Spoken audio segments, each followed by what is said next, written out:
and you go to Friday homework. So this is the first big difference. Well, it's not really a big difference for you guys because technically your homework is due before your class, and you guys have me at 8:30 in the morning. But this will be a big change for those of you, my class later in the day.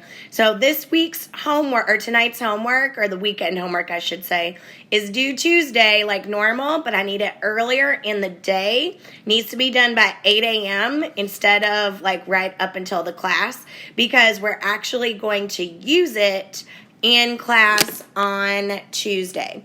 So if you click on it and you open it up, you are going to see and I saw a couple messages from some of you guys. Sorry, I know I'm a little all over the place. Like Olivia, I think I saw one from you. Nick, I think I saw Google Classroom crashed last night, like worldwide. So if you left messages and stuff was acting kind of weird, it was probably just that Google Classroom was on one yesterday. So don't think I was trying to ignore your messages or anything like that. I wasn't able to get in there at all last night to like do anything.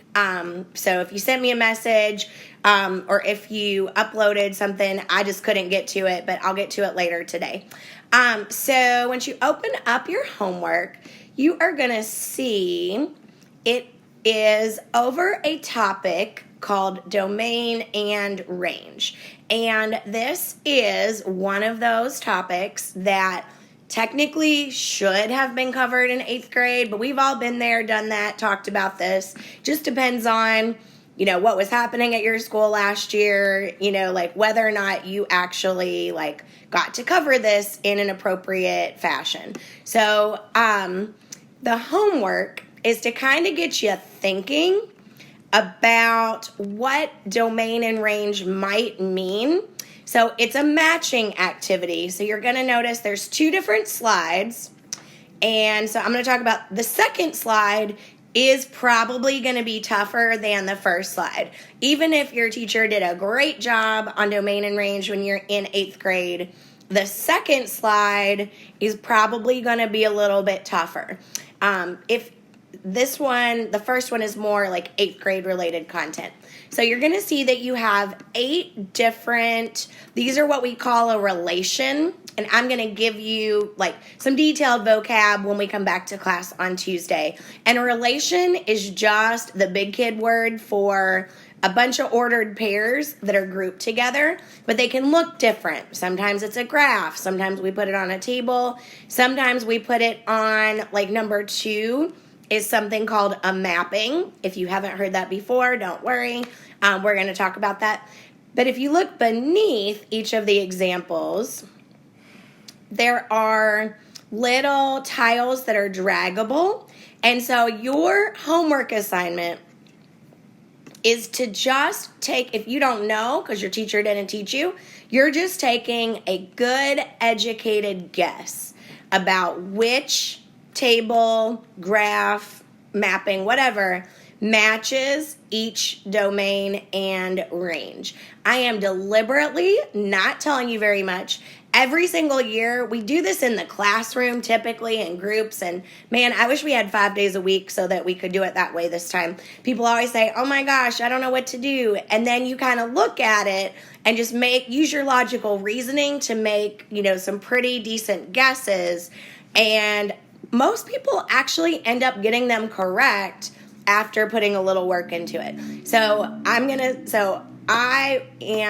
want to stress, as long as you have every single graph matched up to a domain and a range, you are going to get full credit.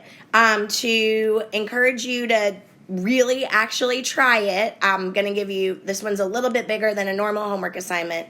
It's 30 points. The reason I want it a little bit early is because if I look to see how correct some of them are, that helps me to plan when we like really talk about it in class.